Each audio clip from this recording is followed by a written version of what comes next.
In today's video, I'm going to explain many of the ways that youth baseball tournaments are harming players' development. So before we get into it, number one, I used to own a baseball and softball academy. We had our travel team, so I traveled around to these different tournaments. So I do know what this all looks like. And I also grew up playing in a local league in the Baltimore metro area called the Metro League. And I've seen just how well youth baseball leagues can work. So the tournament format isn't a natural evolution that had to be.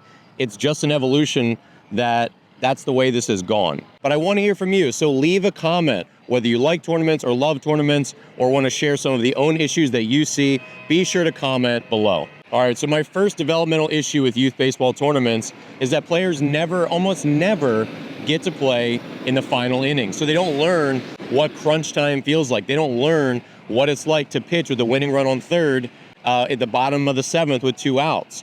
They don't learn these high-pressure situations because the timed format cuts games short in the 6th, the 5th, the 4th, and there's so many run rules. Teams are incentivized to run up the score that games are often blowouts and end before they should.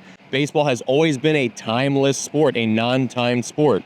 There is no buzzer, there is no time limit, but with these tournaments, the time limits have really cut out the crunch time, the high-pressure situations at the end of baseball, and kids just simply do not learn how to play in those environments. My next issue with youth baseball tournaments is that kids feel this pressure from parents that they have to make the trip worth it. And this makes sense. Like, if I'm a 13-year-old and we know it's going to cost my mom and dad $1,200 to drive 6 states over, stay in a hotel, buy all these meals, pay for everything, the tournament fees, all this other stuff. I feel like if I go 2 for 12 on the weekend, my mom and dad are going to be mad at me. And so kids have this extra pressure that they never had before, that they've got to make every trip worth it.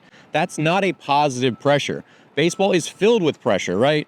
Coming through in the clutch, getting that run home from third with less than 2 outs, making the big pitch, but making the value proposition worth it for your parents, that is not something that young athletes should be worrying about. Let me tell you about Diamond MMA's Athletic Cup system. As a former pro player, I know how one bad moment can end a season. That's why I trust Diamond MMA's shift-proof Athletic Cup and 4-strap jock system. Designed for MMA fighters, it's the toughest protection out there. And this is what I wear. I've tested it out on the field, running, fielding, hitting, it doesn't budge.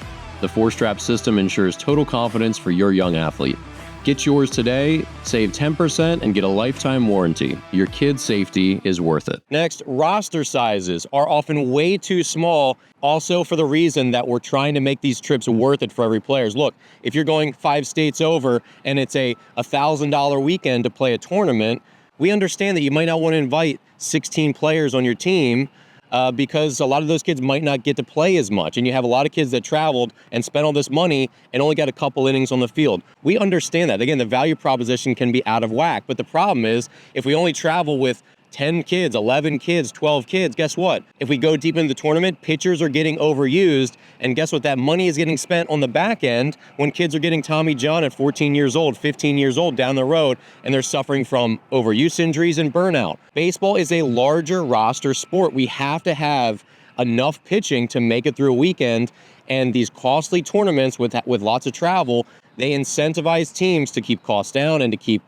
rosters smaller so everyone gets a lot of innings for their dollar, but this is a problem and deprioritizes athlete health. And when we play local baseball, when you play the team 2 towns over, this problem goes away. We can play a Tuesday night game with only 11 players because our next game is on Thursday or Friday or a doubleheader Saturday, and we're all playing local, and now we don't have to worry about overuse because everyone has a day or two to refresh in between. But when you're traveling and playing 5 games, this roster size problem becomes really, really significant. This is why we need to push to make more of our season local baseball. My next big issue with tournaments is that there's just too many games in a weekend. We all know this.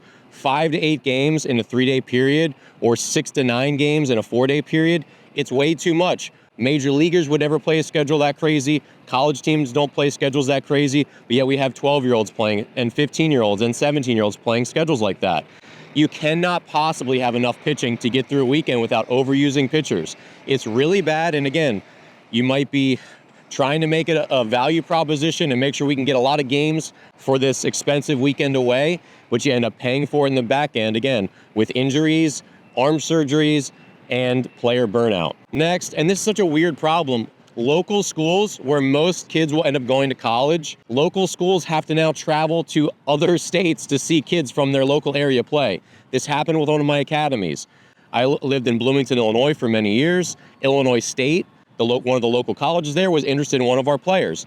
This player of mine lived literally 10 minutes down the road from Illinois State. But our team, and this, look, I was a part of the problem too, we were traveling all over. And they had to figure out their schedule to see my kid pitch. They had to drive 3 hours to Indianapolis.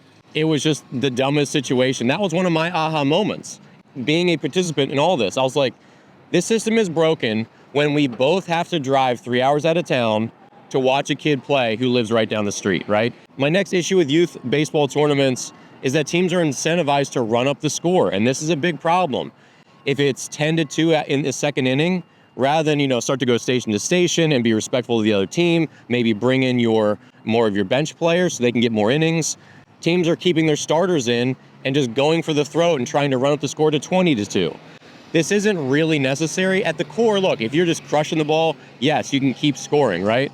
But do you need to go first to third on every single when you're up by 15 runs? No. Do you need to steal bases when you're up by 12 runs? No. But teams are doing this now because they know they need to build their run differential up.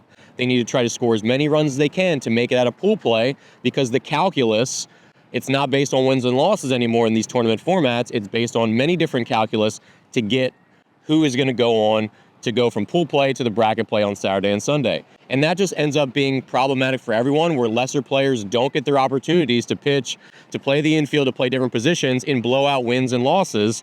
That is something that we've always had in all sports. When you're way up or you're way behind, let's get the lesser players more playing time now so they can develop their skills and be in these situations. But now they're completely de-incentivized to do that, and so teams are leaving their starters in the whole time, just going for blood, trying to run up the score, and it's not good for baseball and it's not good for the kids. Another quick mention of Diamond MMA's Athletic Cup system. As a former pro player, I know how one bad moment can end a season. That's why I trust Diamond MMA's shift-proof Athletic Cup and 4-strap jock system. Designed for MMA fighters, it's the toughest protection out there. And this is what I wear. I've tested it out on the field, running, fielding, hitting, it doesn't budge.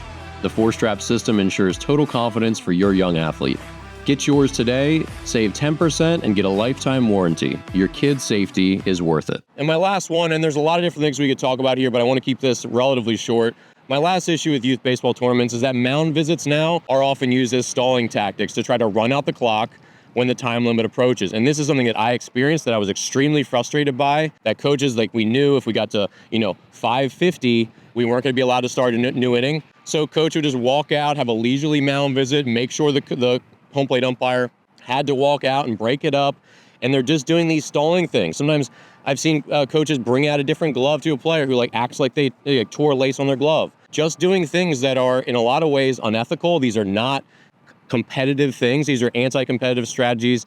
I wouldn't say that they're cheating, but they feel a lot like cheating, and they smell a lot like cheating and just unethical things. Let's play the game the way we would normally play it, but these time limits are really incentivizing bad acting, and for players or for coaches to model behavior that they probably wouldn't want to instill in their players. You don't want to instill, let's try to run out the clock and win by this little loophole rule, rather than let's play the game the right way, keep the pace moving along like it normally would, as if there was not a timer. Because if there wasn't a timer, a lot of these mound visits wouldn't happen.